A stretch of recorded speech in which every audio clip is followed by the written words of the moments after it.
All right. Good evening, everyone. I would like to go ahead and call to order this meeting of the Tarpon Springs Sustainability Committee at 6 p.m. on Thursday, May 21st, 2020. Can I please get a roll call?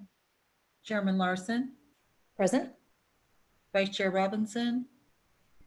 Not here yet. Mr. Mandalou. Here. Mrs. Menino. Here. Mrs. Gallagher. Here. And Ms. Sanger. I don't see her yet. Thank you. So before we dive too far into the meeting, I just want to acknowledge that we are in this very unusual circumstance of having our meetings via Zoom, obviously because of the COVID pandemic, and hope that you are all doing well and finding ways to work through some of the challenges that we're all facing. I know that I've heard it said that we're all in the same boat, but I think it's a better way that I've heard it is that we're all in the same storm, but we're in different boats. So acknowledging that some of us are a little more technically savvy in handling these, just even the logistics of these meetings. I just wanted to, to make a point of that, to thank you for being patient as we work through this together. And I want to level set just to make sure that we're all capable of the Zoom functions. So if you hover over the bottom, there's a mute, so you can mute and unmute like that. We're all sharing our video, most of us that are on the committee, so I think we all know how to do that. Are there any questions about Zoom before we get too far into the meeting? Nope. Okay. All right. So I'm going to go ahead and share my screen so that I can share the documents that will help go through the meeting. I am assuming that we all have access to the materials that were sent. So what we will need in front of us for the meeting, and like I said, I will have them up throughout the meeting, is the agenda for tonight, which is what's on the screen right now, the minutes from the February 20th meeting, I'm going to share the consensus wording that was shared via email this week with all of us, I believe.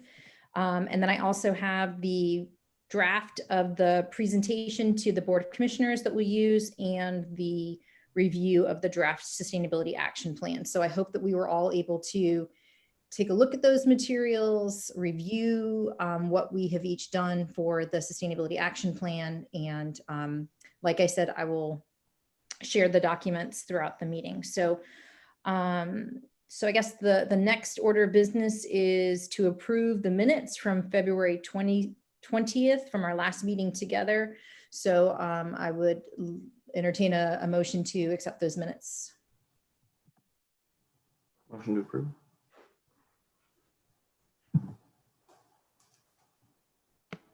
Motion to approve the minutes from the last meeting. Dory, Yes. I have a correction and a question on the minutes. Okay. City Manager Licouris, who was in attendance, spoke and advised the committee that he would not even consider additional meetings until after April. In fact, he said he would not consider additional meetings until at least April. After is incorrect.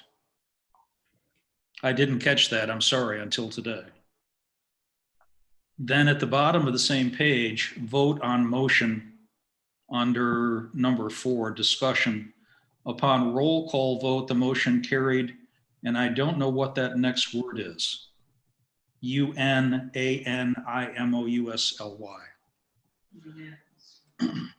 If that's meant to be unanimously, it's not, because the following vote was 3-2. That's correct, and those corrections will be made. Okay, that's it. I have no other questions about it.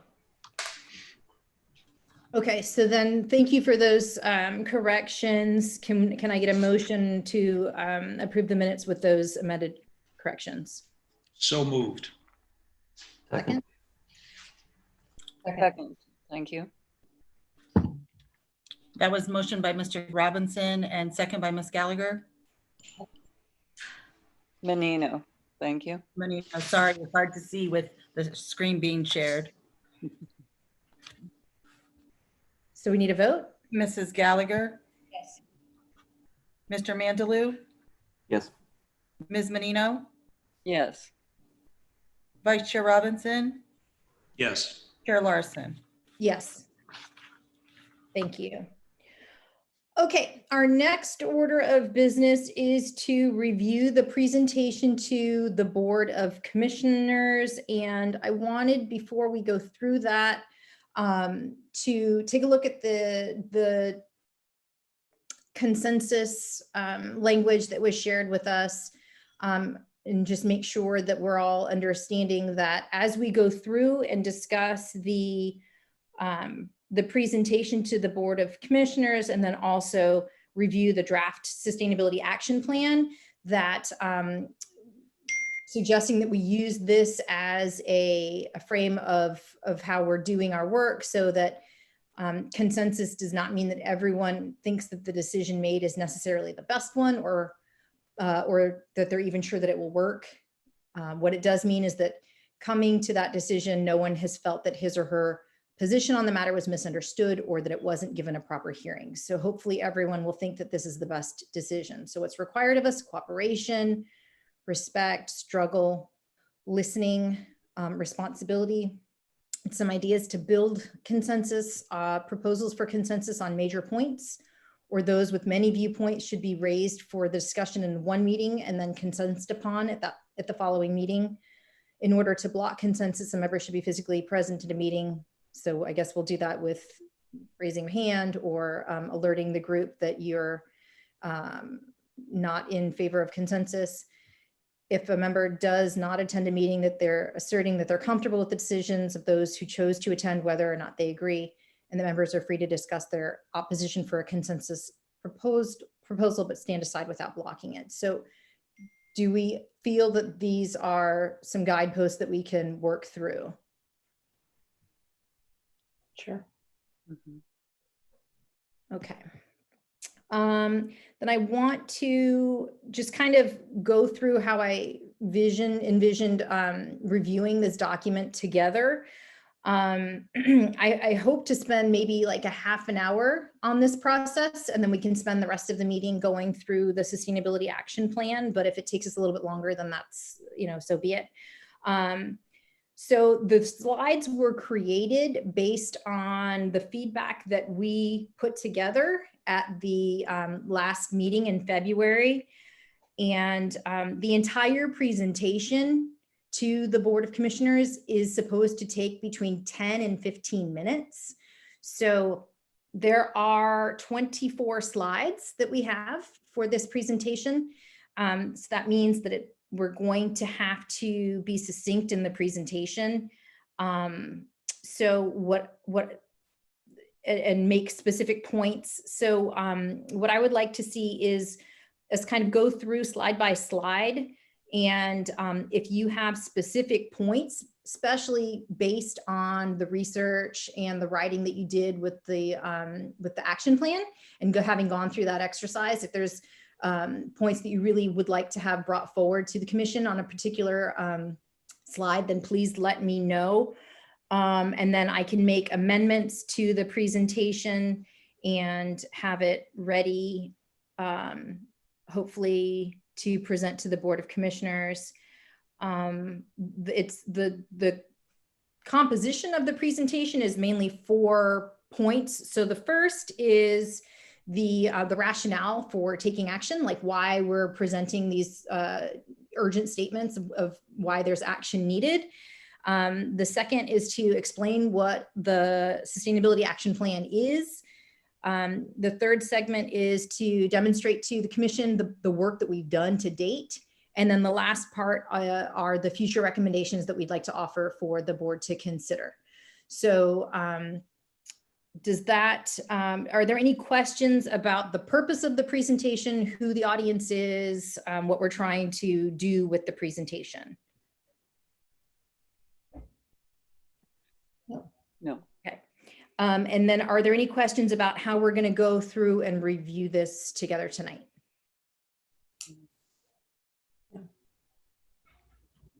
Okay.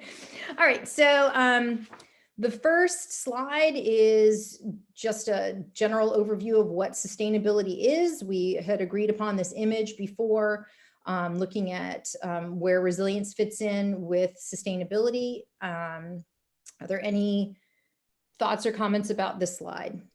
Yeah, I have several questions about the slide. Okay. Could you explain how risk management fits within the rubric of resilience? And could you explain under unknown unknowns what black swan and threats where you have adversary, and does that mean adversary or does it mean adversity? And what complex system risks with dynamic interdependencies means? I don't understand. I mean, I think a lot of this slide goes over my head, and I don't think I would be able to explain some of the language within it. Under known knowns, variability can be readily described. And under known unknowns, limitations and assumptions. These are it's too complicated for my simple brain, I'm afraid. If you could explain some of the terminology in it, it would help. Would it help if we just took the wording underneath out and just left it? Risk management is obviously what the city has to deal with day to day, looking at, balancing a budget and making sure that the needs of the city are met, I think is what looking at risk management is. Would that be helpful if we just took the bottom, all of the extra verbiage out? Yeah, if somebody on the BOC were to ask me, well, Paul, what is that black swan thing? I wouldn't have the slightest idea what to tell them. So if we took the words out, that would help. I like the dynamics of the slide. I like the color of the slide, but I can't explain the words underneath it. So yeah, that might be an improvement. Okay. Yeah, Paul here. I kind of agree with you that it's complicated, and I think the spatial part of the slide is helpful in that I see it as risk management is your more immediate thing. It's almost like time is moving out to the right on the diagram, and sustainability most futuristic of all of these things. So it's like you say, without all the words on the bottom, it achieves a good purpose of understanding how they interrelate and respect to time. I don't know, you cut out a little bit. I didn't hear part of what you said, Paul. Oh, okay. I agree with Dr. Robinson that the words on the bottom might take away from it, but I think everything above it is a helpful description of how these things interrelate with respect to time. That biggest circle being sustainability is looking out the furthest. All encompassing. Yes. Right. And I think of risks as just being, the flooding that we're seeing on a regular basis. But I'd love to know what black swan means. I just noticed that now that it was mentioned. Yeah, black swan, I looked that one up, and it actually means an event that you just did not see coming. It just COVID-19. like this pandemic. Right. Aha. Interesting. Yeah. Okay. So would it be possible, Paul, to take Paul Smith, if you could take notes on the recommended changes so that I am not trying to take notes and flip through the slides at the same time? Yes? I think that was a yes. Yes, trying to unmute. Yes. Thank you. Okay. And then the next slide just outlines the components of the urgency that we are going to address. So any questions or comments about that? Okay. So the next slide is the urgency of Shoreline, and that was Dr. Robinson. Is there, I know that there is I think in your presentation was 46 miles of waterfront property. So I was going to amend my 51 miles to be in alignment with what you had suggested in your segment to 46. Actually, Dory, I don't know. The information that led to 46 miles came from Paul, and someone worked on the breakdown, as you saw in my part of the sustainability plan, the various different parts of both coastline and shoreline within the city of Tarpon Springs. I can add to that. I like 46 because I calculated it. Okay. But Okay. it came from something, I'll tell you. It came from our comp plan, a diagram that's existing in our comp plan. And I literally went into Google Earth and with their tool, which is pretty accurate, went and traced all the coastline. So it's within 10% of that number where none of us really knows where that 51 precisely came from. So I'd rather stick with a number we could explain how we got. Okay, I'm fine with that if we want to change it to 46. I have one question, which, we'll probably come back when we get to the sustainability plan is, do we include the shoreline of Lake Tarpon in the waterfront property? I think we do because it's waterfront property, but when we're talking about flooding, do we include the shoreline of Lake Tarpon because it is not tidal and the rest of the shoreline and coastline are tidal? And I don't know the answer to that. I'm just throwing that out. My first thought is if it was included in our coastal element of the plan, now this was some time back that we should include it for now, but we can certainly revisit this. And this is probably something Dory is going to mention at some point when we get into the draft, is that's a living document that we can always revise later. Well, then I think we can defend 46 miles, Dory. Okay. Very good. Yeah. And then are we okay with the economic impact, that figure, or would you have it rather something else? Is that annual? It was pulled from that report and I don't remember off the top of my head.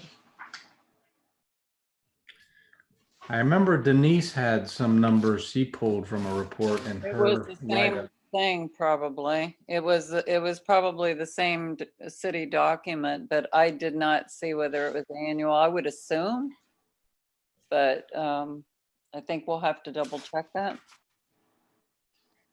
Okay. Yeah, I'll make a note to revisit that. Mm. Moving on then to sea level rise. That was prepared by Ashley and Paul Smith. Is there anything that you would like to see amended on this slide? I would just like to ask a question about it. When we get into the first shoreline part of this, the plan, there is a reference to Union of Concerned Scientists prediction that between 20 and 60% of the tax base of cities along this coast are at risk within 30 years. 20% would be twice the amount that is shown on this slide. And of course, 60% would be many times the amount shown on this slide. I don't think it's going to be a problem. We're talking billions of dollars. And I think the point is to get people's attention that this is a significant risk, regardless of whether we're talking about this slide here in your presentation, or if we're talking about the more vague numbers of 20 to 60%. But there's a 100% discrepancy between these numbers, which are 10%, and what I refer to later in the shoreline portion. I don't think that's a big problem, but I just want to point out that this may be an understatement. Okay. Dr. Just- Robinson, how are you getting to the 10%?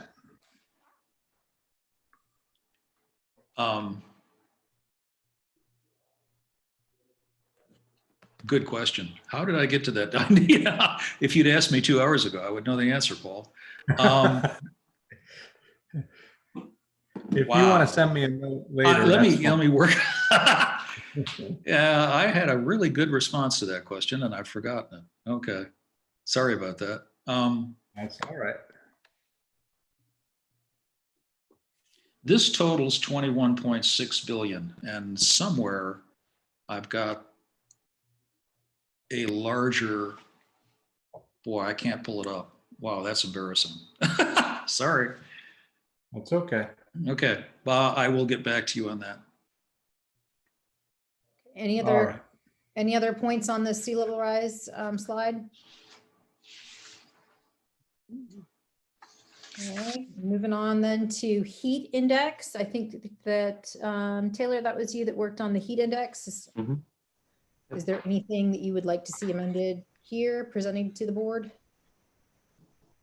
I actually included something similar on my overview, so maybe something about green spaces and like tree cover, urban tree canopy and stuff, reducing the temperature. Maybe like a little snippet in there. But I had something about the heat index above 90 and 100 in my paper, so that's good. And the CO2 linkage. Okay. Any other comments about the heat index page? And remember, guys, this is, I mean, we do need to have the data correct for when we go forward and we're putting these facts and figures into the plan.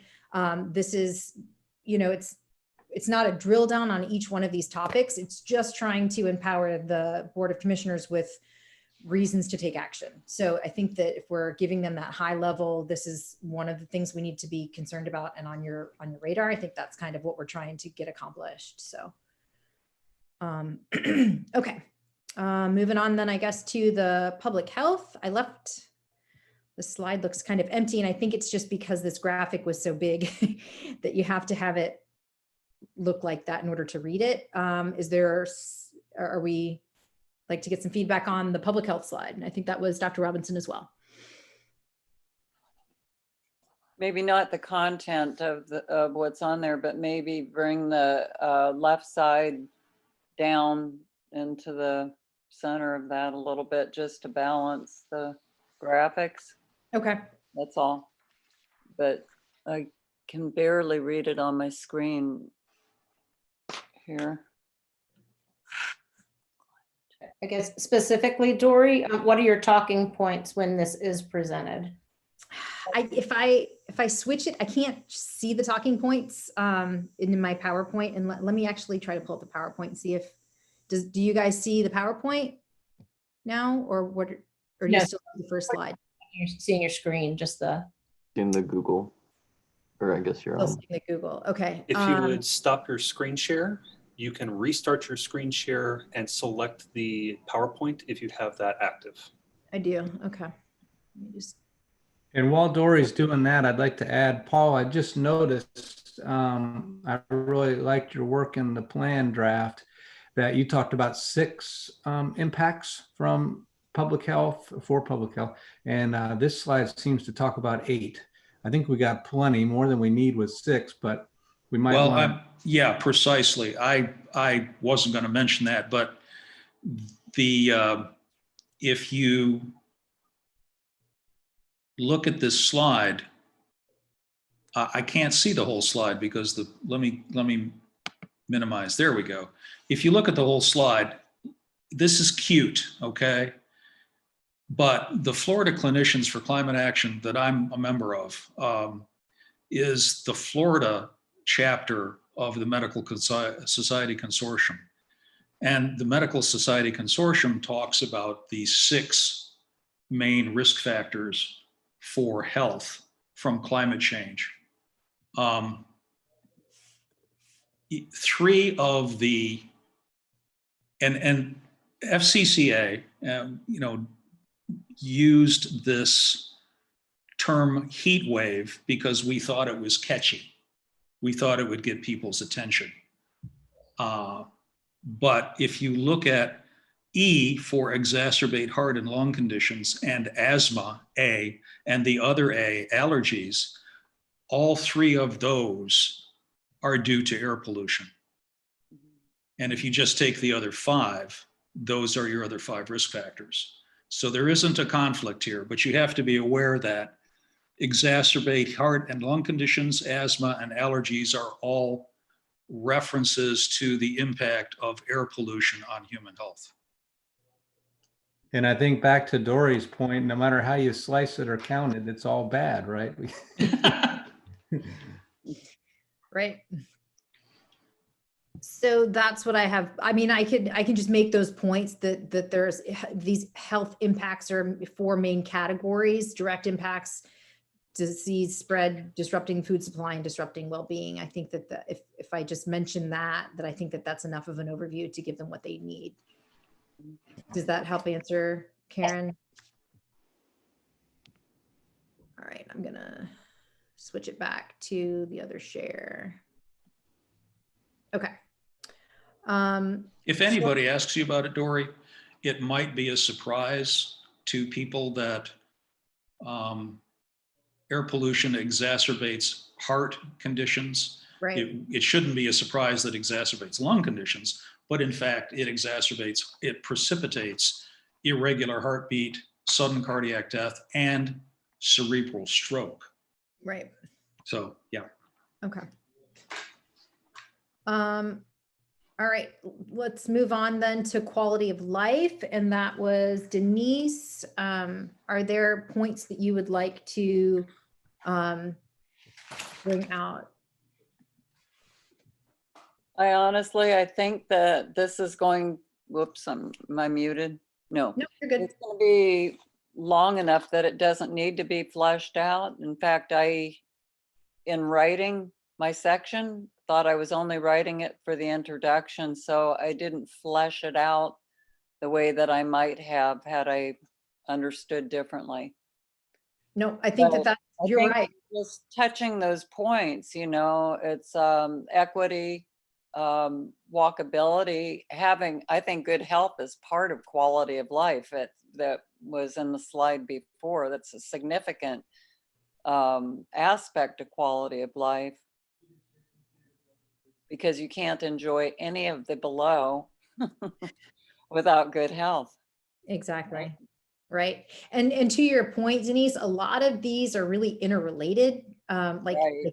the heat aspect certainly impacts public health, and that's why we're, primarily concerned with it. I mean, obviously it's going to impact the health of other living things, but I think the human health factor is the main reason there. And with the shoreline and the sea level rise, and then we haven't gotten there yet, but the cost of it and the financial aspects, it's hard to tease it out because it's all so interrelated. So, okay. All right, then the next one is preserving natural areas, and Judy Nelson was working on this, and Paul, do you want to speak to that? Sure. I wanted to give the committee an opportunity if someone wants to jump in and take Judy Nelson's place on writing this before we offer to do it. I would be willing to do that. Great. I can tell you I've got some ideas, and I'll be happy to share them with you. In my research, I found that by creating natural areas or preserving them, it actually checks a few other boxes, such as helping us handle those storm surges.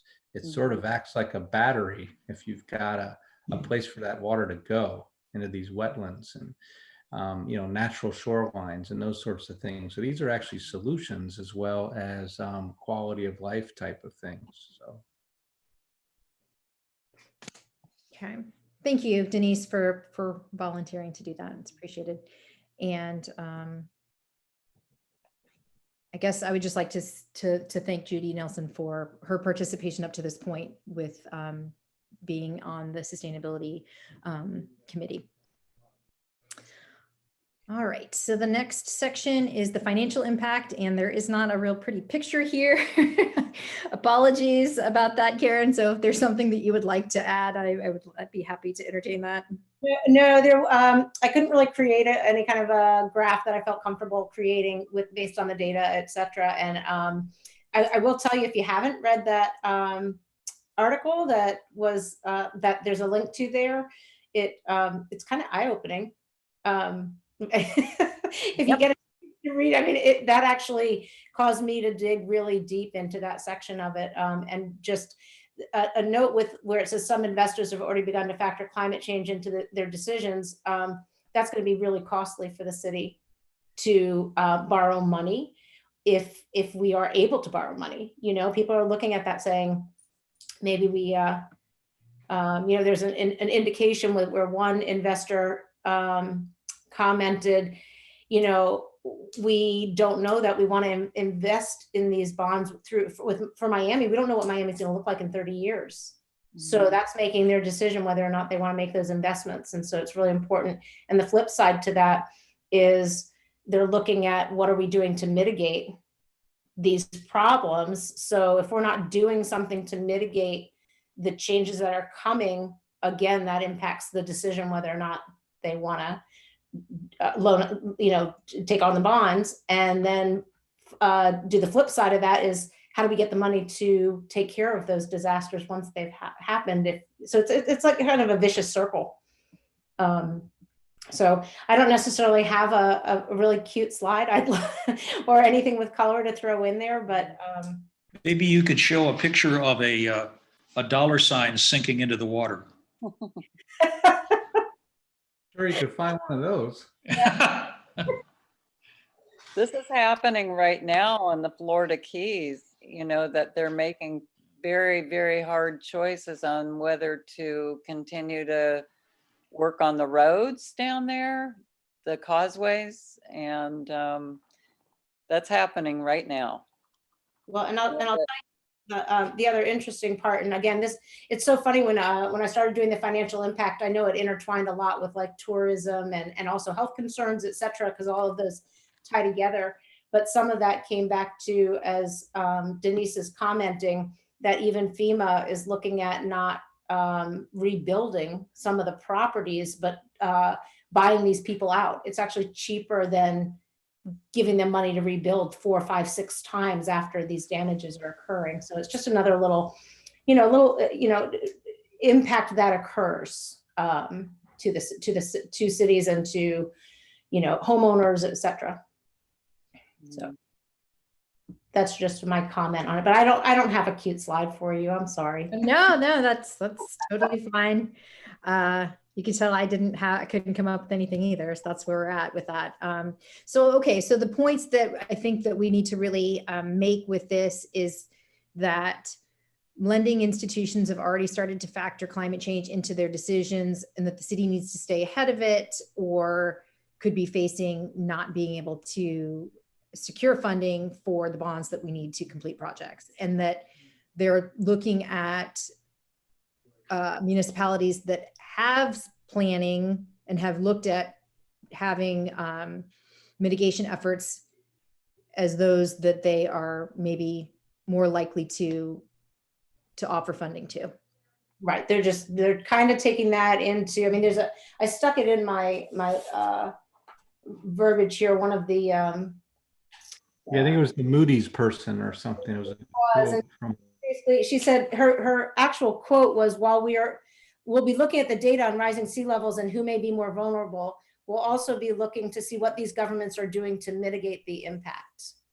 You know, and so, and that's what they're factoring into their decisions as they go forward. And I think that makes sense. If we're acting in good faith and trying to reduce our risk, then they should be willing to acknowledge that effort. Okay, is there anything else then that we need to say about that? Okay. And then the last piece, resiliency, that was Robin. Is there anything that you would like? Are we okay with the visual comments about this slide?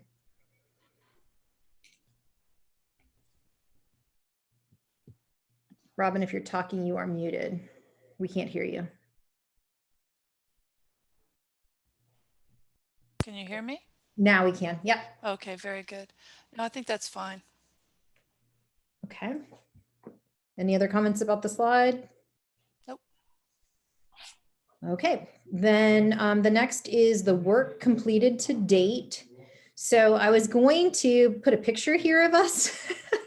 So what I think I'm going to do is go to a Brady Bunch screen grab right now and take a picture of us. Let me fix my hair.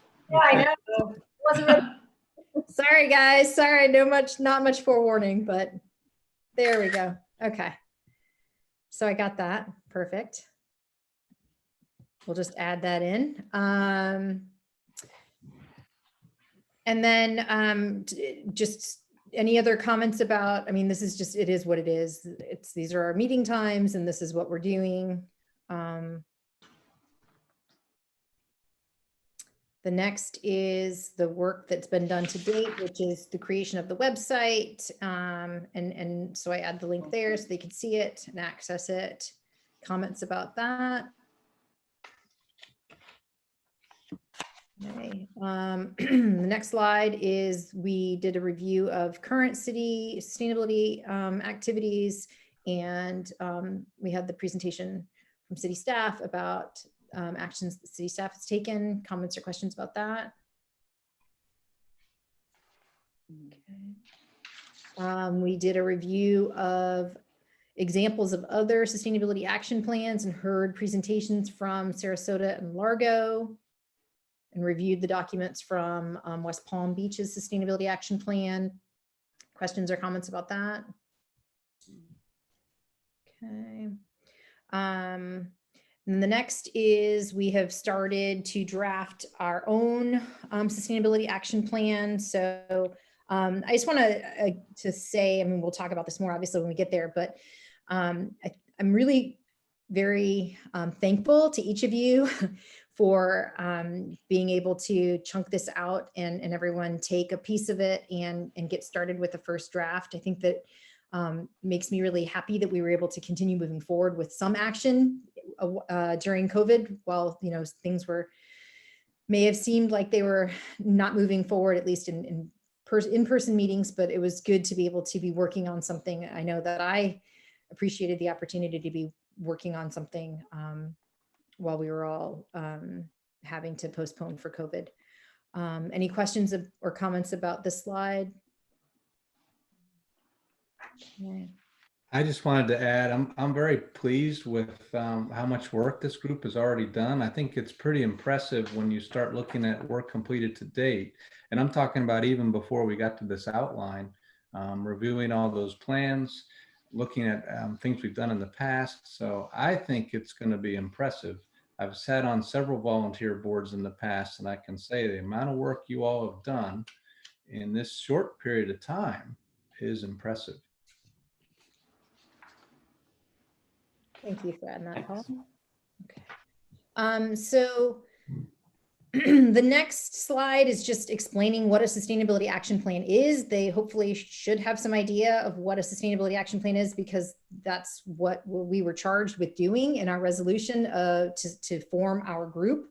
I think that the primary task is to create the sustainability action plan. So it's just kind of explaining that it's a framework to work toward a sustainable future by guiding our actions over a set period of time. One recommendation that I threw out was 5 years, but that's not set in stone. It could be 3 years, 10 years. It has a horizon is the idea. And that the intent is to also continue to realign it and to not just put it on a shelf and be done with it, but to continually be revisiting goals and making sure that our work is getting realigned as it needs to.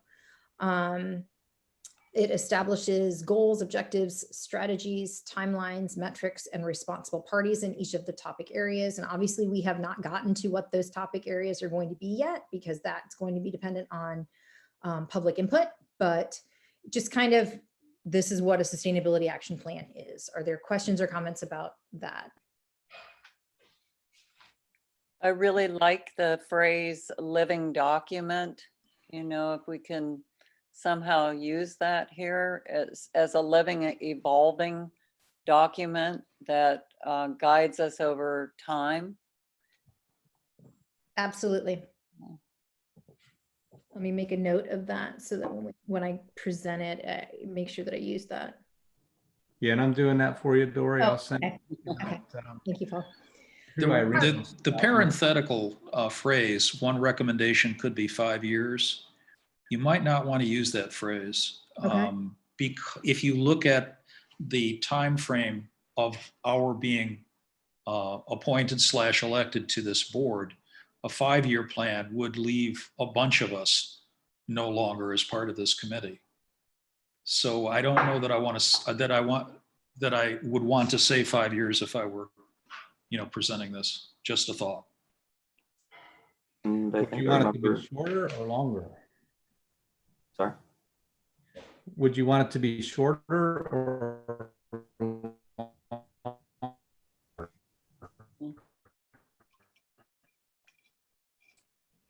Did I disconnect? No, I think Paul. I think I must have frozen up. Yeah, you did a Max Headroom for those of you that are old enough to get that reference.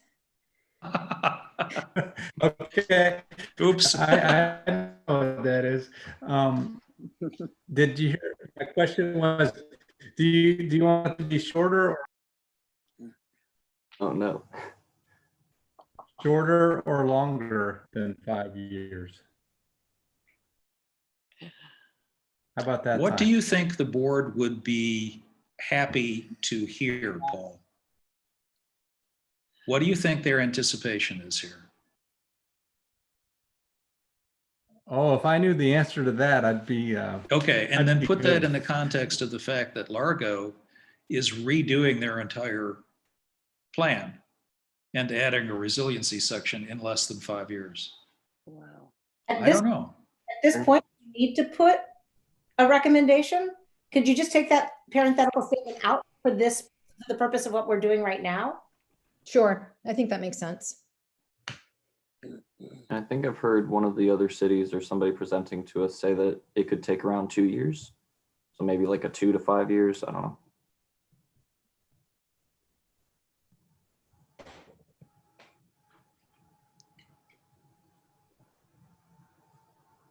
Okay, any other questions or comments about that?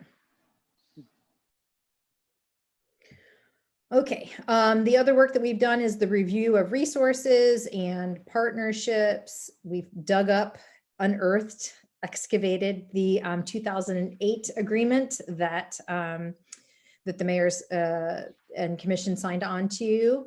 So I will remind them of that. And then most recently joined the Tampa Bay Regional Resiliency Coalition. Any questions or comments about that?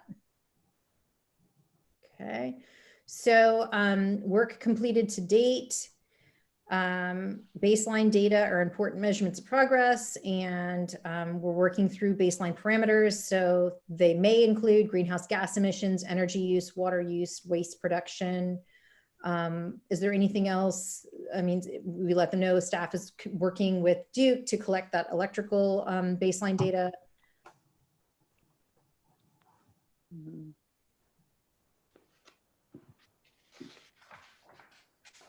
Okay. So now we move into the next section, which is future recommended goals, projects and goals. So we need to complete the information gathering phase to achieve common level of committee understanding of existing policies, plans, and sustainability projects. Continue to compile elements of successful recent approaches from other communities and collect vulnerability data for an assessment. And so, you know, like we were speaking of this being a living document, we're going to continue to be looking at best practices as we are working on it. Community engagement is an essential component of successful sustainability action. So we need to develop a recommendation for community engagement that would include all cross segments of the population and businesses. Are there any things that we want to see changed here? Okay. Going forward, continue to develop and complete the action plan. committee input, reaching out to other communities, looking to some consultants for some of the work that needs to be completed that may not be within this committee's expertise or staff's time and availability for the work, and then looking for university assistance. Do you have any specific recommendations on university assistance? I don't know right now. I think that we just kind of wanted to throw that out as an option that, you know, that we might. The Patel College at USF has been, Yeah. the Yeah. Patel College of Resiliency with sustainability has been active in Tarpon Springs. Right. And one of their faculty and their graduate people have talked with Mr. Smith and other people on the staff. And they've been active in our local Turn the Tide for Tarpon group. That's just one possibility. Mhm. Don't know if you want to be specific at that. I mean, I don't have a preference really. I mean, obviously that's one that we are engaging with, but I don't want to limit it. You know what I mean? I don't want them to think that. Anybody else? Presentation is pretty detailed as it is, so I think that it could probably just be generalization at this point. Okay. We're nearing the end. So recommended resources to complete the plans. We've kind of already mentioned that, so maybe just tightening that up or deleting it from the previous slide or from this slide. Most effective resources, and making note that the county is also conducting a lot of this work so that we can piggyback on their work as much as possible to reduce costs to the city. Yeah. And then the last piece is to review proposed land development code amendments for recommendations related to promoting sustainability. I think that that's going to be really valuable asset that this group can put forward. We talked about this before. Instead of looking at projects piecemeal, being able to have a arching frame for how the city does business with an eye to sustainability. Mhm. Yeah, I wanted to add a point of interest here. If everyone hasn't heard already, we have a new planning and zoning director, Renee Vincent. And she's been with the city before, very experienced, and I think she's very interested in this sustainability type work. So I'm looking forward to us working with her. Wonderful. Okay, so that is the presentation, and hopefully I can run through that between 10 and 15 minutes. I mean, it's a lot. But like I said, the idea is not really to overwhelm them with the details, just to make sure that the commission understands what we're trying to do, what we've done, and what we will need in the future to help to meet those goals. So thank you guys for going through that. Are there any other, at this point, before I close it out, questions or comments about the presentation overall? Thank you for doing the work on it. It's wonderful. I think that it's going to be a challenge to get through in the time allotted. Do we have any idea when it is on the agenda? Has that been? Yes, let me answer that. Can everybody hear me now? Yes. I opened the door. I think my Wi-Fi is a little sketchy is what's going on. Mhm. But I put a request into the city manager for the June 9th meeting. I will tell you all, if you've noticed, the meetings are going very long to the point that they're not finishing their agendas and they're having to pick them up at other meetings. So city manager is going to work to do this for us, but he's got to take a look at how the agenda is loading up. So he understands our needs and will work with me to try to get us on. I will let you all know as soon as we have confirmation, hopefully by next week. But if not June 9th, then the next available agenda. And back to Denise's question, it'll, I think, be under presentations. which would be a good thing for us because that's up in the front of the agenda. Yeah. And like I said, these meetings have been going to 11 or later. Wow.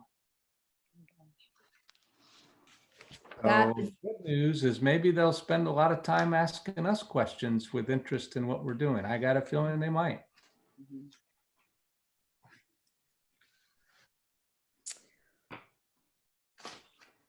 All right. Okay, then I guess thank you all for giving that feedback and input, and thank you, Paul Smith, for taking the notes. And I will go back and make those revisions to the slides, and hopefully be able to be succinct when I present it to them. And hopefully that is June 9th. All right, so moving on then to the review of the draft sustainability action plan. I hope you guys all have that in front of you. I'm not going to be able to look at my notes if it's pulled up like this, I don't think. So hopefully I remember all of the points that I was making while I was taking notes. Tell me, excuse me, was there a big difference between the one that actually had this little thing in the corner that said agenda item number 3? And because the only one that I have both of them, but what was the big difference? They seemed almost identical. One was a PDF and one was a Word document. So with the Word document, you can go in and make track changes. Okay.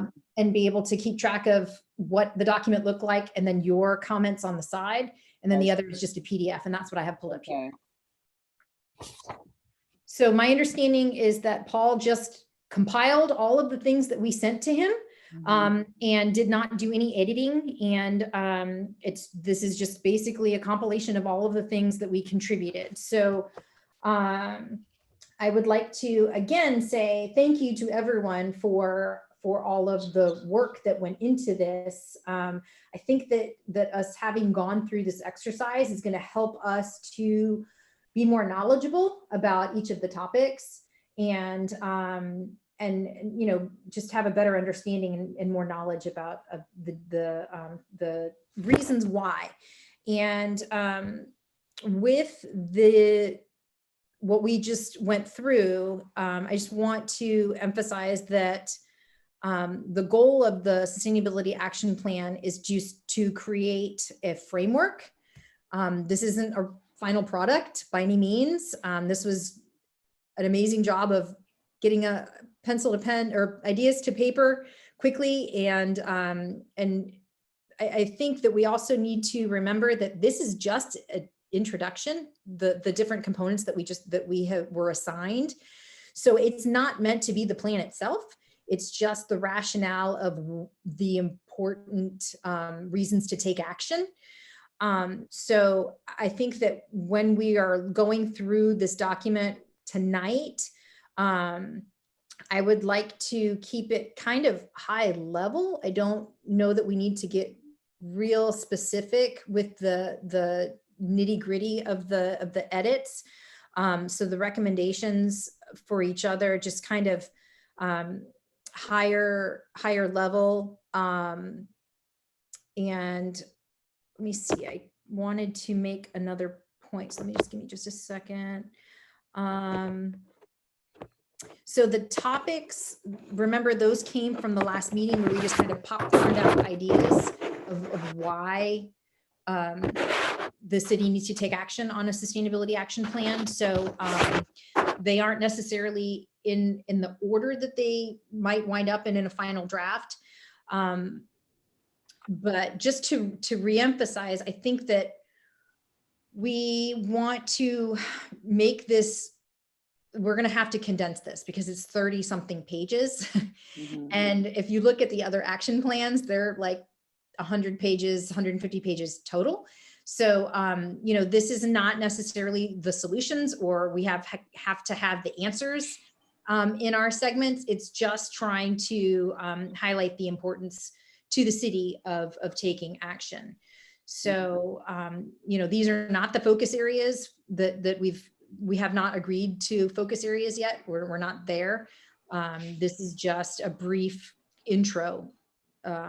So as we go through it, I'd just like us all to kind of keep that in mind. Dory, if I may add something as well. Sure. As an outcome, I would like to see each of the people, each of the authors, the members here, make revisions to what they've written based on what you've heard tonight, both in the presentation and in our reviewing of this, and send them back into me as you have already. And then we can take that, staff, and work on smoothing out this consistent style and organization, and get it back to you all to look at again. But I think it'd be valuable to have each author have one more edit on their own work based on maybe gaining a little more understanding of how the whole thing's fitting together. Does that sound good? It does. So the way that I think I would like to go through this edit together is to give each person time to present their piece, maybe 3 to 5 minutes. Hopefully we can get through this tonight if we stick to that. Dory, So before you leave page 1, yeah. Drop down to 2/3 of the way. To develop the SAP in 2020, the city completed several key inventories, and then et cetera. Will we see those data at some point? Will they appear in the body of this or in an appendix? It's pretty exciting to understand that we have data on those multiple areas of consumption, et cetera, but would like to see them. I have a comment here as staff. We don't have those data yet, and I was going to recommend that we modify this section to reflect that. I was going to suggest that we put those baseline parameters in there, but we don't necessarily put the % reduction goals yet until we talk to the commission and the community and have our first round of baseline complete. Those are my thoughts on that first part.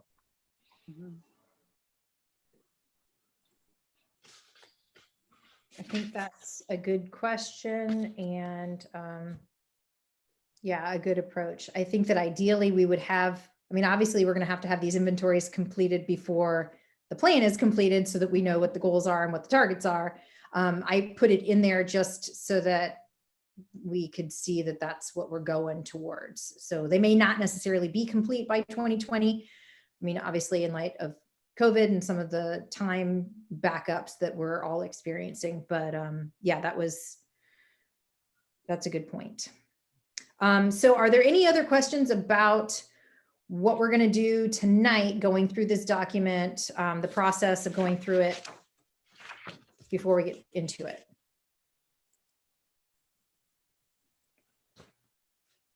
Okay, then I guess I will kick us off. So the overview is basically, it is what it is. It's kind of an explanation of what we were looking to do, what the city is looking to do, how we were established. Our committee was established by resolution.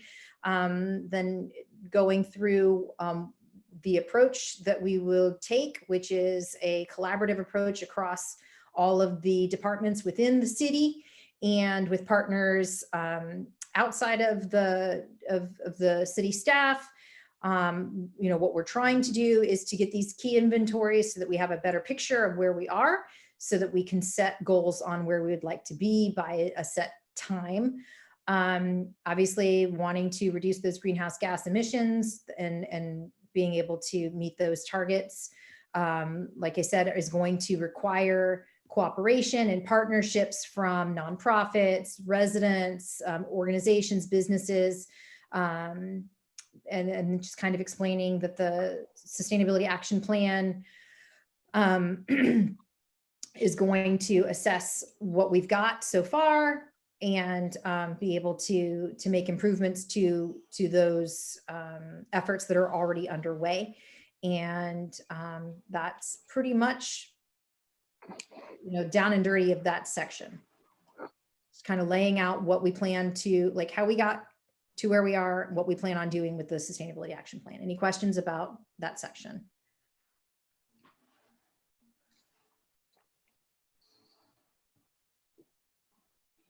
Okay, the only other thing I want to add is the green, obviously, like I said, oops, sorry about that. We've not gotten there. The focus areas, those major elements, it's like the meat and potatoes of the sustainability action plan will be helped to be determined by the focus groups from community input. So, that's obviously we're going to add, that would be added in at a later date. And that's why I highlighted it green like that. All right, so then I'm going to go ahead and turn it over to Ashley to discuss the next section. Hey everybody. So I kind of focused a little bit on carbon dioxide on this particular section. I know that there are other greenhouse gases, so if you guys want me to incorporate those, I can. But basically, actually, let me touch on something really quickly. On here, it does say lowered atmosphere with an ED. It was supposed to be lower atmosphere, just LOWER. So I will fix that as well. So continuing on here, so basically what I was going for was explaining the greenhouse gases and then again, I took that carbon dioxide and wanted to also explain reasons that we can combat with the greenhouse gases being part of the global warming. I wanted to explain ways we can combat that. And so I did take some snippets of what we're already doing and included them in there. I don't know if you guys would prefer that I kind of spread that around a little bit, maybe not so much in my section, but I did want to incorporate that to kind of show that there are things that we can do, even though they might be smaller because we're a city. It's still helping, it's still a factor. So that's kind of what I was going for in that section. Ashley, one question. Yes. Carbon dioxide has increased in the air by 40%. Is that correct? 40% and not more than that? And over what time frame is that? So let me scroll down. So I got that from, okay, so that is, and I can send you guys all the link on this one in particular. Let me I have everything open on here. Sorry, it's taking me a second just to get to it. Okay, so that was actually from the EPA, and it was titled What Climate Change Means for Florida. So I did pull it from there, and if you guys want, I can send it all to you. Yeah. I don't have a specific date of when that was done. I know the document has a date of August 2016, so I can't precisely say, but I can try and find an answer for that or even a more recent document. That sounds low, depending, but of course it depends upon the time frame. Right. It looks like it says from 40% since the late 1700s. If it's the late 1700s, that would be low. We're at 415 parts per million now. I think it was around like 300 or so. 300 or less. I'll work with Ashley on getting the source and verifying the percent increases, and we'll get that corrected. Can I recommend also, if we are going to be citing sources that we are sharing that either in footnotes or we need to be a way to be able to cite resources, I think. Mm-hmm. Yeah. Yeah, Paul talked about us going back over our individual sections. Something I clearly have to do in my two sections is to be more specific about my references and put them out as they would appear in a paper. That's clearly got to be done.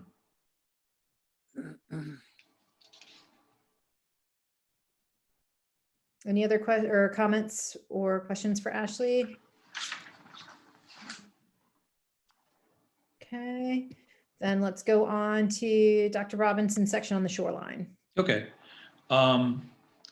As Paul indicated, he gave me the information about the size of the shoreline and gave me the graph or the circle graph that you see on page 2, which shows 15.9 miles of riverine shoreline. And there we're talking about the Anklote River and the shoreline of, as I understand it from his explanations to me, the shorelines of bayous and interconnecting canals, man-made canals. I frankly was surprised that that number is not larger than it is, but I trust his accuracy. The 12.0 in brown at the bottom, which is, boy, this is hard. Where is it? Velocity zone. Yes, that's that shoreline, like right along the coast, St. Joseph Sound, the wave Yeah. action. Yeah. That's velocity zone means coastline, basically. Yeah. And then I simply quoted, it's important for local governments to consider the long-term effects of sea level rise on real property, quality life, and growth in the local economy. That's from the Science Advisory Panel to the Tampa Bay Regional Planning Council. The graph on the next page shows low, intermediate, and high National Oceanic and Atmospheric Association predictions. Then I chose 3 feet, which intersects with the high graph from NOAA at approximately 2055.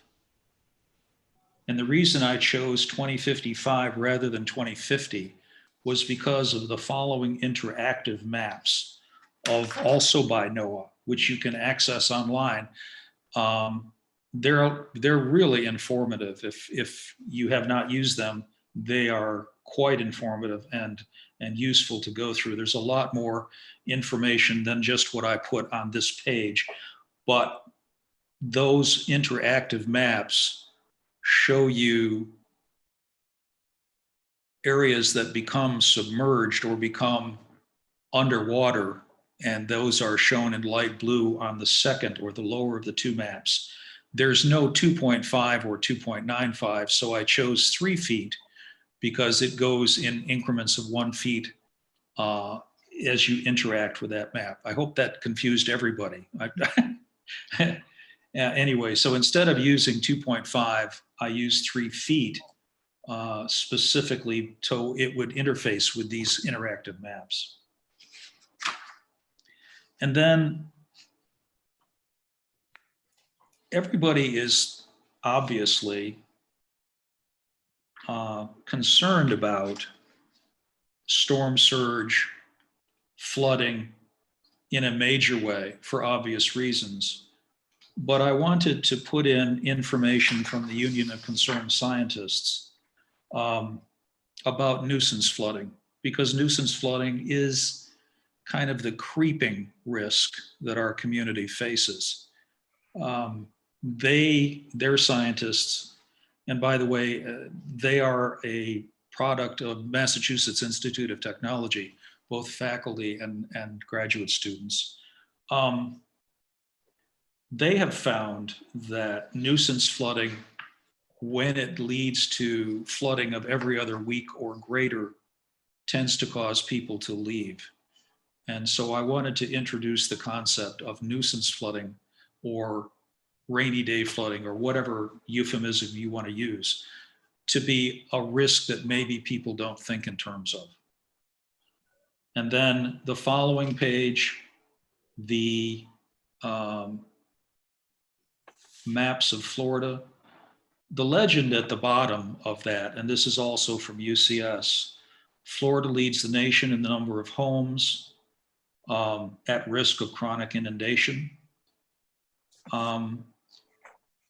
The Miami area, the Florida Keys, and Tampa St. Pete stand out as being the most highly exposed within the next 30 years. And the reason UCS in their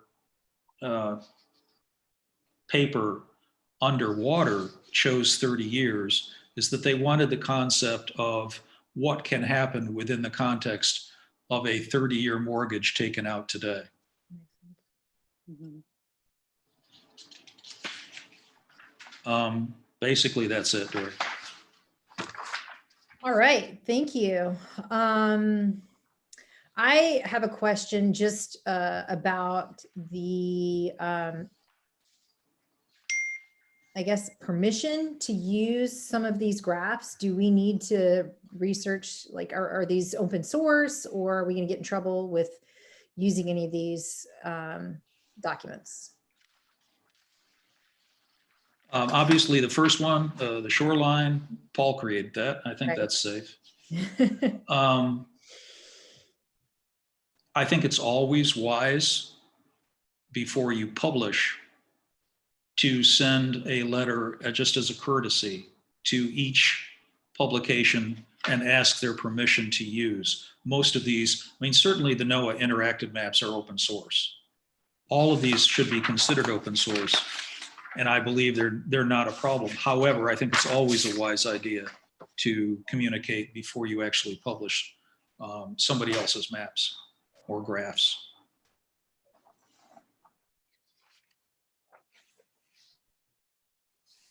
Any other questions or comments about, and this is where I mean, I just want to say, I think that it's a little tricky with shoreline, coastal sea level rise, and the financial. It's all Yeah. kind of hard to connected. tease out. So I kind of wanted to get people's thoughts on that. I have a couple of comments just on the way that the introduction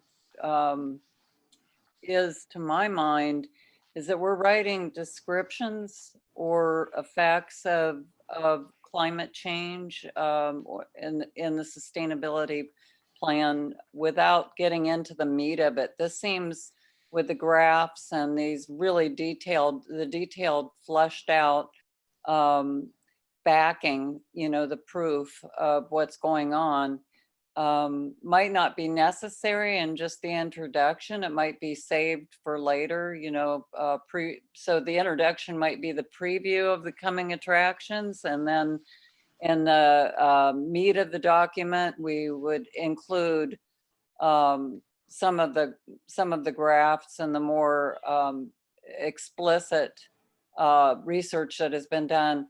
And I think that as much as we can possibly make language very, very local, even the nuisance flooding, I think that that's a great point to mention. But the nuisance flooding that everyone is familiar with here is king tide, so we may as well use some of the language that our locals are really going to relate to in a very personal way. And that's the only comment that I have on the section. I think that we're doing an excellent job doing the necessary research for this to eventually become a living document. One of the things that Dory said in the February meeting, Denise, was that she liked the Largo sustainability plan because it's eye-catching. Right. And I deliberately used these kinds of graphs and interactive maps because they are exactly that. So Right. I limited my vocabulary in terms of paragraphs, specifically in response to her recommendation and her what she suggested. Adding king tides parenthetically after rainy day flooding or sunny day flooding or nuisance flooding, I don't care what the local terminology is, but I've heard all three of those phrases. Mm-hmm. Yeah, if I may add, I do see some overlap. I think we've got perhaps more than we need right now, which is a good problem to have. I think we're going to need to do some editing down or moving things into appendices or other places so that the introduction can be just that. It's sort of like if you were at a ceremony and someone spent too long introducing somebody, I think the audience might get bored. So we want to be aware of that. Dr. Robinson, I think I'd like to reach out to you. I think we've got some overlap. You've written some very good sea level rise things. So I think if we could somehow parse out shoreline and sea level rise, I do see the advantages of having both. I'd like to work with you individually on that if we could. That'd be fine. Okay. There I is think some we can- overlap between, yeah, this section and the next. Yes, so I'd like to partner up with you and figure out which data we want to present. And then also if there's stuff we want to move out. I like map number 2. I think that's worth 1,000 words. Perhaps we don't need map number 1, you know, just things like that. I think we can bring the volume down. I think that's a good point. And to your point, Denise, I think that you're right, that this is a lot of work that was done that may feed into the actual document itself. So I think that's a great point. All right. Is there any other questions or comments on the shoreline section? All right, then let's go into sea level rise. I will be brief on this since we talked about some of it already. I got a lot of good information out of that TBRPC, the Regional Planning Council's cost of doing nothing. That was a good steer to look at that document. And it's very recent and very local from 2019. And so I chose to tabulate it, Dr. Robinson, and I highlighted, I noticed that they said the intermediate and the high are the ones that they would recommend using and not the low. They thought that that was too under predicting. So that's why I highlighted those in a tan color. And I chose a 2050 to just show what a 30-year period would look like, which is typically the life of an infrastructure project. And one of the pieces of advice we hear is that we want to design to that and not too much further out because there's so much uncertainty and it's so expensive to over design. So that, you know, that's a concept that I'd like to mention, but perhaps that's a little too deep for the introduction. So we can figure out how to move that around. The next part I talk about is the types of things in 1 through 6 that we could expect with sea level rise, things that affect us. I did like to point out number 5 that with our RO plant, we do have some resiliency with threats to our drinking water. And we basically are able to treat nearly seawater right now. I talked about the uncertainty in what the Regional Planning Council is recommending we do. And then in 1 through 4, I tried to establish perhaps an order of actions we could take. One thing I'm concerned about is the perception that we're going to run out and build a giant levee around the entire city of Tarpon Springs and all the bayous. And I can tell you that would be economically incredibly, massively expensive, probably not feasible. So I wouldn't want us to waste a lot of energy on that first. There's other things, the lower fruit, like the building standards, number 1, utilizing the environmental approaches where we can. 3 would be those roadways and buildings. We need to be strategic with that. And the 4th one would be those major, major public works, City of New Orleans type projects. Mhm. So hopefully that's the level of detail that we could use in the report, and whether it ends up in the introduction or not, you know, we can decide that later. Very A good. couple of questions, Paul. On number 3, you talk about raising roadways, infrastructure, and buildings. Typically, when people talk about raising roadways, they do not talk about raising buildings. I'd just like you to explain how feasible it is to look at and how ubiquitous you would approach this.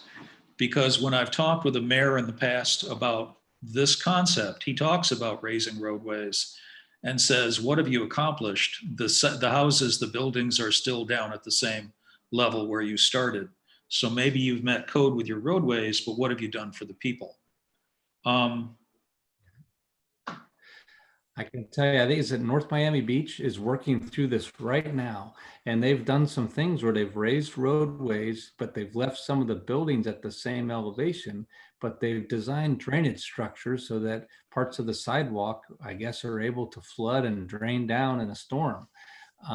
My point with number 3 is that you really, project by project, you're going to have to look at those things together.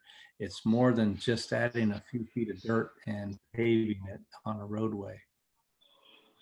Yeah, I've seen those things from Miami as well. And I've heard an interview between the former mayor and Jack Black about drainage of those buildings that are left at the same level. How realistic, how feasible is that for residential buildings? Yes, I think we're going to be in for a long haul on that. And I think we're going to need some help from federal and state governments on property rights and things like that, because we get enough trouble when we would just want to build a sewer down a street. Can you imagine if you're doing improvements that affect drainage and possibly cause flooding? So yeah, I think the big takeaway on number 3 and 4 is these are things that would take decades probably to properly implement. When you mention number 4, I'm going to ask you about the term unprecedented. Unprecedented in what geographic context? You mentioned New Orleans. New York is weighing various proposals as they prepare for the next superstorm Sandy. Do you mean unprecedented locally? Yes, thank you. Okay. Yeah, that's what All I right. had in mind. That's it for me. Thank you. All right, any other questions or comments about that section? All right, Taylor, I'm going to hand it over to you to talk to us about the heat index. Yeah, so I just realized that this was more of an introductory thing when I started writing it. I was kind of just like brain dump and research, get whatever I can, get as much as I can to make sure I have enough. But now I know I need to slim it back a little bit. So on the first page, that's just like a brief overview of kind of the way I was going to organize it, the way I was thinking about it. So I've got heat, got effects, and some mitigation ideas, things that people are doing, things that I thought of. I was thinking we need to get the baseline data. Heat waves, it seems like heat waves are associated with some health risks. And a lot of the health risks present themselves when there's instances of higher nighttime temperatures. And that is associated with heat islands. The air temperatures at night generally see the most increase in downtown areas. And we're more of a suburban, I would say. They do have some increases. It's not as drastic as the downtown, but they do still see some increases and more 90-degree temperatures and higher in the upcoming century. Oh yeah, one thing I still need to do is get all of my sources in there. I have them in another document, but that one was really messy. So I kind of just tried to take the information over and I didn't have the time to put in the sources, but I definitely have all of those. I found some good figures like the increased power loads when the temperature increases. And some of the surface temperatures of the concrete are kind of alarming, like a 22-degree difference Fahrenheit. Or that's the nighttime air temperature, but surface temperature is 18 to 27 during the day. And then I did find some figures from various articles and studies. One of them was the infrared one, I think it is. Down a little bit further. I'm not sure if that's infrared or not, but you can tell along US 19, you can just see it going straight down Pinellas County. And then if you look at the Hillsborough County Preserve to the right to the east of Lake Tarpon, you can just see how much cooler it is. And that's, what time was that? That was it. Oh, it doesn't say the time, but I'm assuming it's some point during the day. And that's just kind of showing the different areas. You can see Countryside Mall is a hot spot too, just to illustrate how much hotter it can get. And that's a 50 °C. This is the dark black. So then I found a study in Tampa about the urban heat island effect. I couldn't find one for Pinellas, but I can keep looking. And yeah, like I said, this is for the introduction. I'm probably gonna condense a lot of this down and try and just get the ideas. So for health, I couldn't remember which city mentioned like their employees and the health of their employees who work outside. So that could be affected. Anyone who's doing things outside, like kids, schools, and like parks.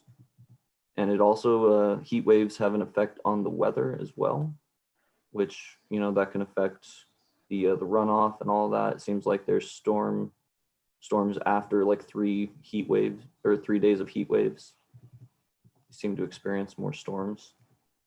I didn't get much on the wildlife yet, the effect on wildlife. I need to look into that a little more, but there's sea turtles, alligators, and other turtles. Their eggs are temperature dependent for the sex of the babies born out of them. So that might affect it, even though underground temperatures are probably a little more stable, but if they just continuously gradually increase, who knows where that could go. And then I was thinking of having a section, because, you know, obviously we're one city, so we can't affect like what's happening to us from outside sources. So I was thinking of looking what we can do, what we can't do. And there's a few places in Florida that are using cool roofs. And that's just materials that they raise the reflectance, and that reduces the air conditioning costs. Cool pavements as well in LA, I think. And I noticed you pointed out a downside that it could affect precipitation, rainfall if you overdid it, right? yeah, so that might, yeah, I found that one that was specific to Florida as well. I think it was specific to Tarpon Springs too, that piece of information. And then trees and vegetation, it seems like they reduce runoff a lot, and they would recharge the aquifers, and the evapotranspiration cools down the air. And then we got the cool roofs, and yeah, that's about it. And I came up with a couple ideas, just kind of brainstorming. I don't know how feasible they are or how much they would affect things, but something like a cooling station for tourism, like kind of place them around the city, maybe near the sponge docks, maybe some sort of coverings for walkways. And then I know St. Pete is doing new structures need to have solar panels on the roofs. So maybe we could do something like new structures, or structures that are being overhauled need cool roofs. But yeah, not to overdo it, I guess. That's about it. But yeah, I need to condense a lot of this down. So Taylor, great work. I would make a suggestion that, going back to your very first page, I think you've got the outline right there. I would suggest, kind of consistent with what Dory said early on, this introduction is space is at a premium, and we probably don't want to get into the solutions in this first part. Okay. Those could be actually formulated into focus areas. Okay. Where in section 5. So I'd like you to keep those ideas, but I suggest we move some of your favorites as focus areas. And what that means is, you know, we want to look at how many cooling stations the city's going to install, or, you know, that's an example. But with that in mind, what you could do is the first paragraph would be talking about the heat and what it is. And the second paragraph is the effects and what it does to people and why it's bad. And I would keep it, you know, maybe pick your favorite figure or two perhaps that goes with those two things. And that would be in the introduction. And then any other things of interest would be later in the report. Does that sound good? Yeah, sounds good. Thanks.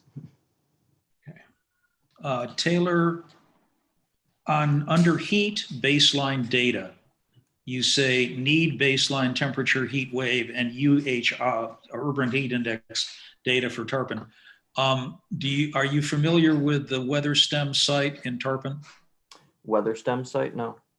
The one WeatherStem site is at the fire department, and they monitor more individual pieces of data on a daily basis, actually on a 15-minute basis, than any other online site that I've seen.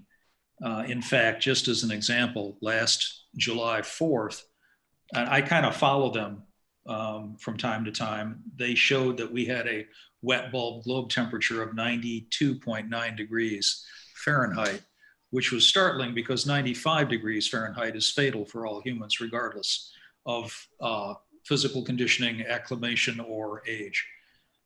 So that was a startling number, but you can see heat index, wet bulb globe temperature, et cetera, humidity, dew point, barometer, et cetera, under WeatherStem, Tarpon Springs Fire Department, and monitor that. They might, I don't know that they do, but they might keep long-term data that you could find useful. Awesome. Yeah, I'll look into that. Thanks. Yeah, I think to me, like the powerful data is that expecting, the days above 90 degrees Fahrenheit. I mean, I'm feeling it this year. I'm like, I feel like we're already in the middle of summer, and like we have been for like 3 weeks now. And just explaining what an urban heat island is. And another thing that I was really captivated by was the energy demand that it's going to take to air condition our homes, how much more power it's going to take when the temperature goes up. And so I think you did a really good job with really getting a lot of specific data here. So thank you. Thanks. Yeah, I think a couple of these pictures, like I said, I'll get the sources, but I think those are government sources like CDC, so we could probably use those too. Very good. All right, any other questions or comments about heat index? We'll go on to the next section, which is public health. Dr. Robinson. Okay. I kind of like the first two paragraphs that introduce this topic. Foresight and planning, something that we really didn't use in the COVID-19 pandemic. And I particularly like the second paragraph, which shows that if you wait until you see the impact of a threat, it can be too late to do something about it. So forcing people to think about climate change and the impact on public health from the perspective of the current public health pandemic that we are facing, I think is a good way to introduce this topic. The 6 major ways in which climate change is impacting the health of people in the southeastern United States today. Many people are aware that climate change is real, but an awful lot of people think that it is something that's going to adversely affect somebody's pet polar bear in 50 years. In fact, what my colleagues are seeing is that climate change is affecting the health of our patients right now, and it's doing it in the southeastern United States in 6 major ways. I started with extreme heat because heat waves kill more people than any other disasters, and I wanted to get that point across. The 6 major ways, you can find this breakdown in the publications period of the United States Global Change Research Program, which began in the previous administration, and their first publication was in 2016. It's about 800 pages. It's quite extensive. And this breakdown is also utilized, as you can see in the various maps, by the Medical Society Consortium on Climate and Health, I'm a member of that group, both as an individual and as a fellow of the Academy of Pediatrics. Their website is very useful, lots and lots and lots of information. And Dory, to get back to a couple of things, I use these maps directly from the consortium. I think we have no problem using them, but the president is somebody I know, and I'm happy to talk with Mona and get her permission for using them if we choose to use them. But the breakdown of the 6 major risks, this is pretty standard way in which my colleagues look at the impact of climate change on our patients.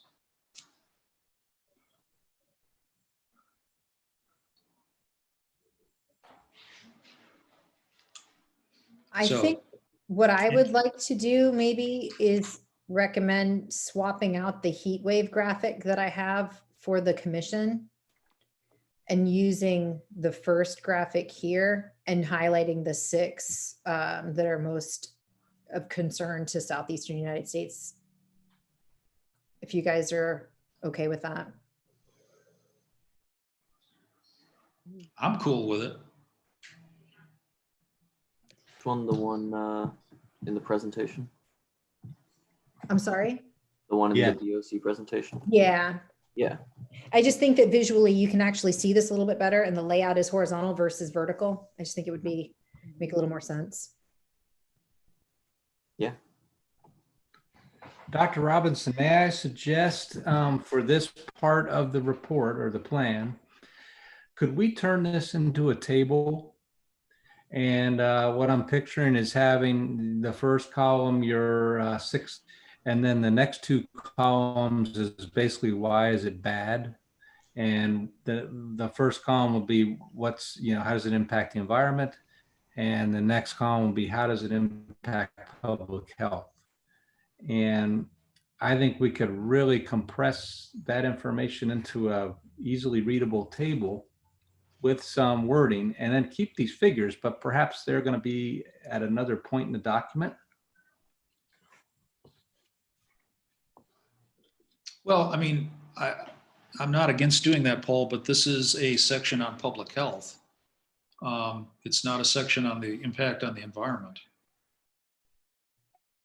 So I don't know. Okay, well, fine. We could make it 2 columns. I asked that because that's what all the figures have in them. They have what is the impact to the environment, what's the impact to our health.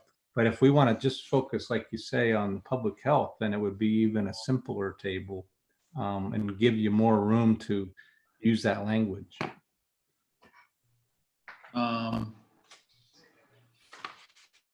That's an interesting idea. I'd like to know more about that. Okay. Well, we can talk about that after we talk about sea level rise. How's that? Any other questions or comments about the section on public health? Before we leave this section, since you scrolled to water-related infection, I do want to mention, if it's not a problem, the flesh-eating bacteria that was reported in the Tampa Bay Times last year and concerned a citizen of our city. I'm not sure how to go about that, but it's something that people were made aware of on a personal basis. What do you think about that?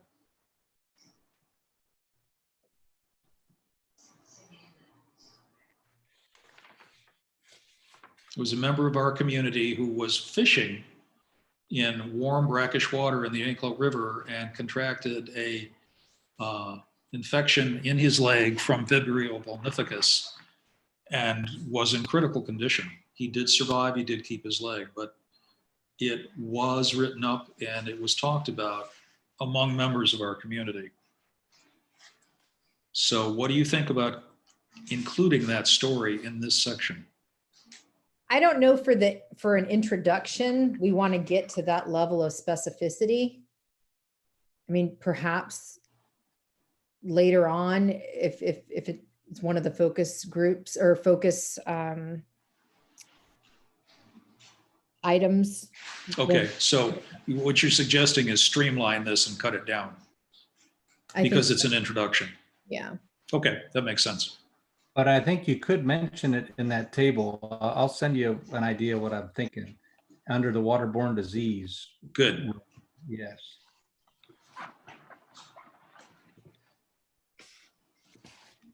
Okay, then let's move on. Let me do a time check. It's 7:40. So I maybe, can keep this short. okay. I will probably edit it down again. You know, I thought I misunderstood. When I saw this big document sent to me, I freaked out because I thought, oh my God, I was supposed to have done so much more. And all I did was the introduction. And I thought that the introduction was only supposed to be 1 page. And now people have pages and pages and pages. And I really thought I didn't get it. And it was like a dream where you're going into your classroom and finding out it's finals day. So, anyway, that's all. I've had that one over and over again. Yeah, yeah.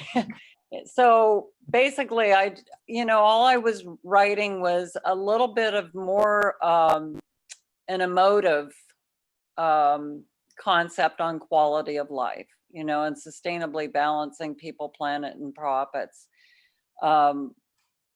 across generations. Everybody can read and hopefully send me comments because I planned on editing it a lot more, but I kept thinking, and because I was tasked with also writing about community engagement throughout this whole process, and I hope we can all think about this, my highest priority is considering, our audience and crafting what we're writing to be accessible to the least knowledgeable residents in a way to encourage all people to universally understand and embrace what we're doing.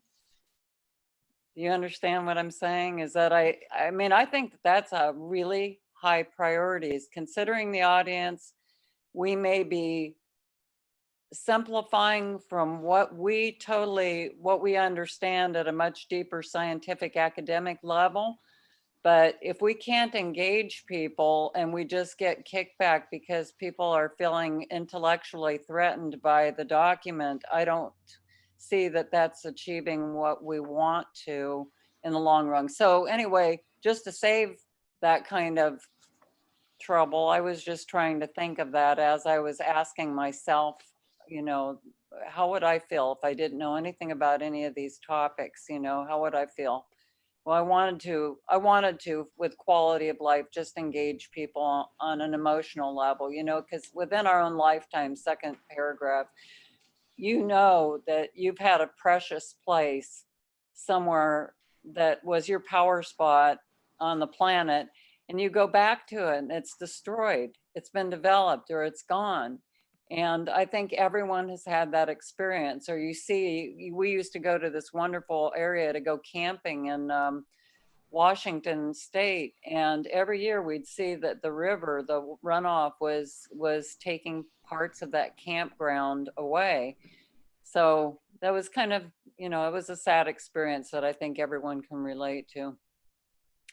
So if we structure the sustainability action plan with a really simple introduction to each section, something that's really accessible, and then go deeper into the academic studies and the science details within the body of the plan, I think that it's going to pull people in. It's like, Jimmy and I have a 5-minute rule when it comes to watching Netflix movie. If it hasn't engaged us in the first 5 minutes, we can't tell that the direction is good or that the acting is good, we turn to something else. And I think that that's the way the introduction is. It needs to engage right off the bat to each of the topics and be pretty simple. So that was my goal. And I bookmarked a whole lot of links that are deeper on the subject matter. I may have put Harvard Business Review was kind of a resource and looking at making sustainability profitable, but it was getting even repetitious. And as I'm reading a lot of these documents, I'm thinking to myself, yeah, you don't want to do that because they said that already. It's getting redundant to the point of putting me to sleep. And I'm engaged in this, so I think that that's kind of the idea to keep things simple. And I think that was the appeal of LEAP, Largo's Environmental Action Plan. It was a kind of a perfect balance between explaining challenges while keeping the topics digestible for public consumption, if that makes sense.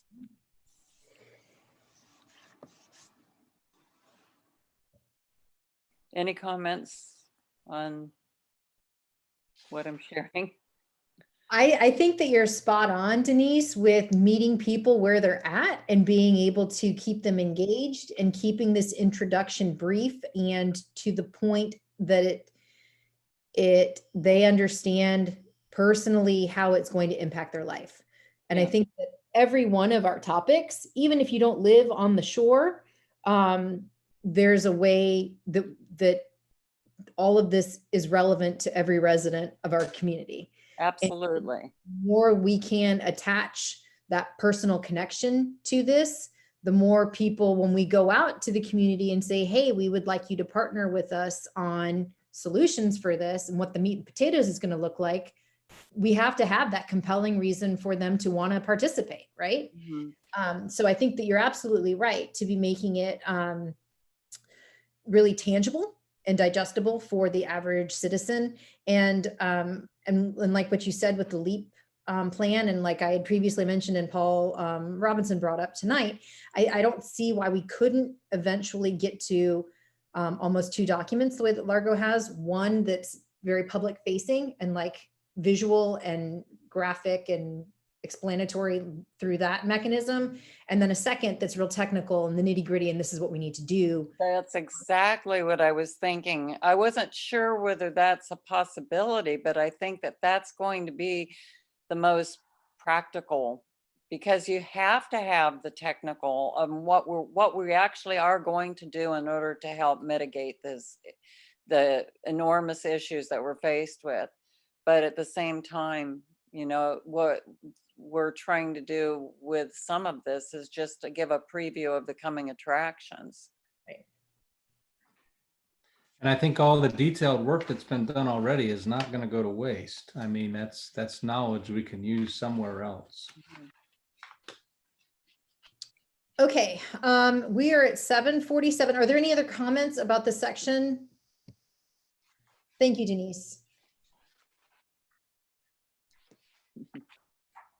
Okay, then I would like to take a pause in going through this document and shift over so that we can get ourselves ready for next meeting. And I think that we all kind of have a better idea of what we're looking for in a second draft of this.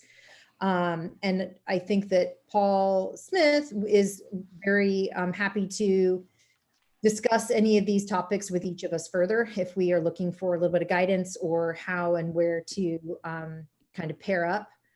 And then, so I guess if you will have time, Denise, to prepare the preserving natural areas by the next meeting. Mm-hmm. If you could give that to Paul as soon as you can, obviously, like, thank you very much for taking it on tonight.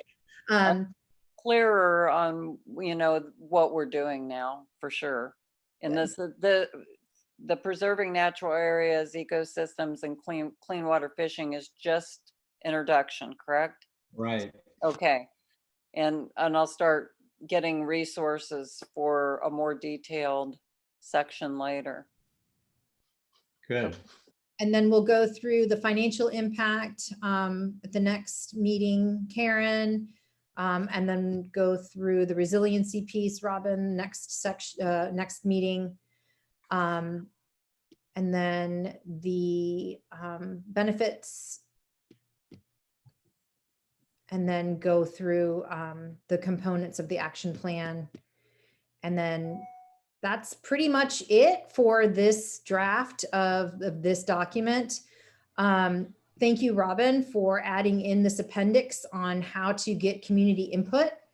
I want to talk to that in the next section. So we'll go on to the items for the next agenda. And I would like to see us just continue on with this process of this document for just finishing up, which I'm really pleased. Thank you all. We really stuck to it tonight and got through most of it. So kudos to all of us for staying the course with this. I know that it's quite a bit. So if we could finish that up in the next agenda or in the next meeting. And then I would also like to see talking about how we're going to, I think the next step in this process would be to start engaging the community, or at least us having a planning meeting on how we will engage the community. I think that that's kind of the next step. So I'd like to add that to the agenda for the next meeting. Are there any other items from the group that y'all would like to see added to the next meeting? And when I mentioned that, I think, Robin, all of the good work that you got started here in this appendix will really help guide that conversation of how we intend to engage the community. So thank you for already getting us started with that.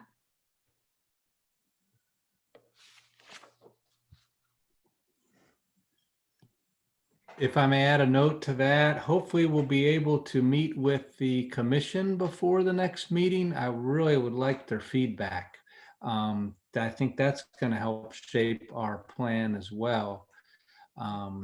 If we don't, for some reason, get to do it, of course, I think the discussion will still be good, but I think that's an important part of the process. Thank you for that addition.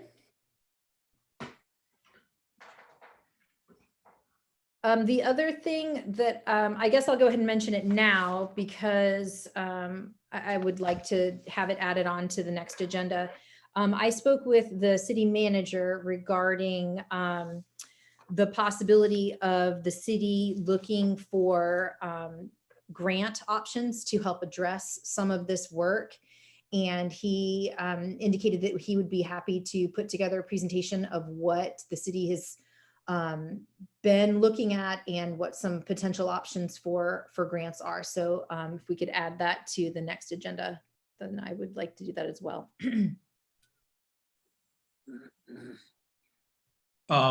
Dory, could you talk a little bit more about that? Are we talking just about grants to subserve the work of this committee, or was he going to have a more thorough discussion of the grants, or was he proposing to offer us more information about the grants that the city is applying for or has, or both today? My understanding was that it was going to be kind of an overview of what they're looking at trying to seek fund, or where they're trying to seek funding. Obviously, some grants are more attainable than others. So I don't know that we're going to get like a super detailed drill down on why or why not each particular grant has been examined, but kind of an overview of some opportunities that would help with the work that we're doing. Well, there were some recent queries by members of Turn the Tide to members of the BOC, just grants that have become available recently. And the people that wrote these emails just were asking, as asking if the city if city staff was aware of the various grants that are available right now. So there are grants. My understanding subsequently is that the city manager said, yes, we've already applied. We're aware of these. So he may be willing to talk about community development block grants in greater detail, stuff that doesn't pertain just to our committee. That was my question. Is it just our committee, or is it everything that the city's looking at right now? I My- would suggest just our committee. Okay.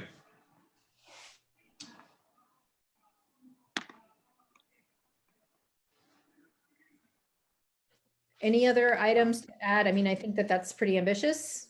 So I think that that's good.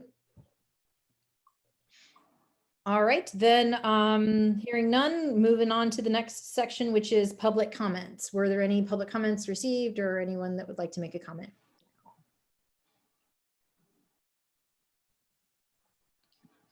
We received no emails, but Mr. Jumpkin let us know if any of the public has raised their hands.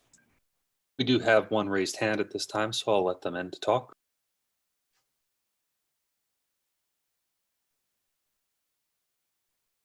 Hi, this is Costa, Vaticiotis, 538 West Cedar Street. As far as a presentation goes, I think if the Sustainability Committee has interest in other areas, and it may be worth someone from the committee touching base with the city manager through Paul Smith perhaps, and get an idea of what the presentation is going to entail in detail. And if there's some other things that you might be interested in, I think you'd certainly be willing to accommodate that. I've communicated with the city manager on this in response to the Turn the Tide conversations that took place and the inquiries that took place, and also with Dr. Robinson there. And I think he's flexible in that. Thank you. Thank you for that comment. Any other public comments? We do not have any other raised hands at this time. All right, then I would like to turn it over for staff comments. Lori, I have a comment. And this just relates back to that financial impact slide for the presentation. If you have a minute, if you haven't scrolled down to the section I was going to present tonight, just in kind of going over what we were presenting, etc. There are some other points, like that one slide where I said I don't have a great graphic for it or what have you. I still don't have a great graphic. I didn't magically come up with anything. But there are some other talking points besides just the bond ratings, etc., for the financial impact to our area, such as like acid rain affecting the biodiversity of the ocean. And clearly, we pull in 56% of the fisheries from Pinellas County and Tarpon Springs. So the financial impact on the health of our employees, et cetera, and what that does to, say, either health insurance or their productivity, because if somebody is out because they're sick or what have you. And then also the loss with sea level rise is our loss of property tax, loss of jobs, et cetera. So I don't know if in that slide, just, if you want to add one or two more bullet points as opposed to just the bond ratings part, or if that then is jumping into, that's my area. I felt like really covered a lot of, tourism and health impacts and what have you and everything. So it just totally up to, I will give you creative license to, stick a bullet point in or two that also reflects the other financial impacts that, as we were going through this, I was thinking back at that slide that it's a great link to that website, but as far as the talking points, if there are bullet points there are other financial impacts other than just, what it means for municipal bonds. Okay, thank you. I will take a stab at that based on that feedback. I appreciate that. And that was actually a committee comment. I didn't realize who was speaking when you started. Are there any staff comments? Let's go back to that. I don't hear any. Perfect, then I guess it doesn't matter anyway. All right. Any other committee comments then?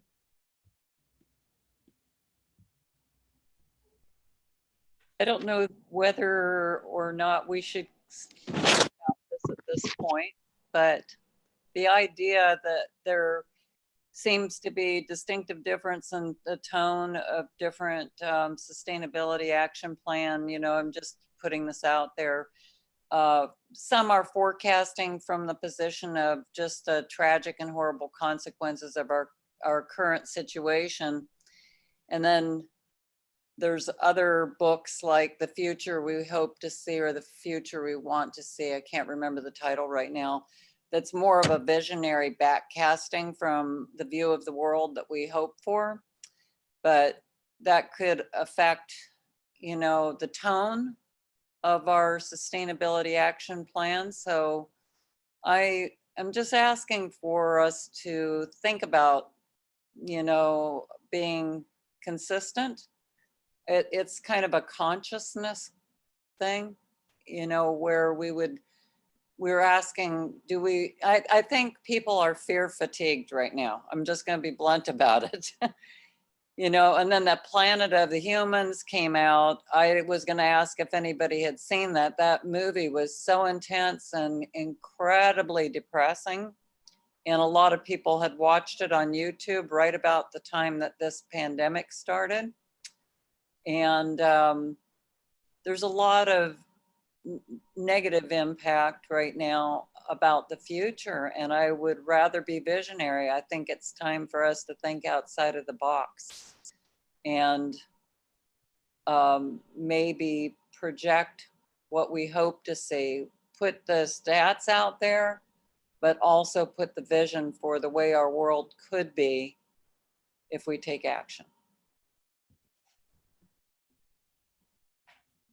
Thank you. Thank you for that, Denise. No, I think that that's a valid point, and it's valuable to remember that, you know, you can't paralyze people with fear to the point of inaction.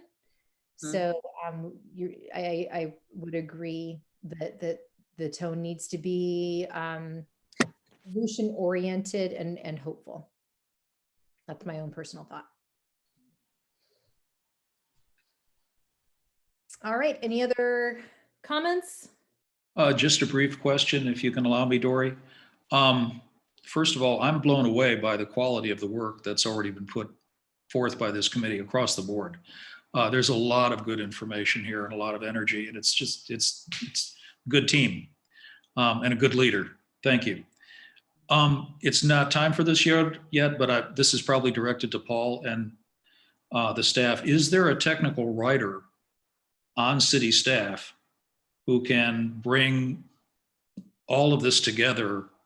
And we all speak with different prosody, with different methods, who can bring it together so it's kind of a uniform style of writing when we're getting ready to finish up.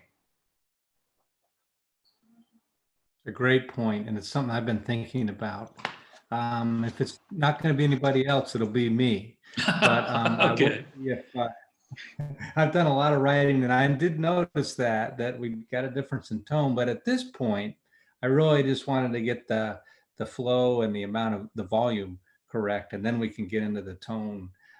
But yes, that will need to be addressed. I appreciate what you're saying. Thank you.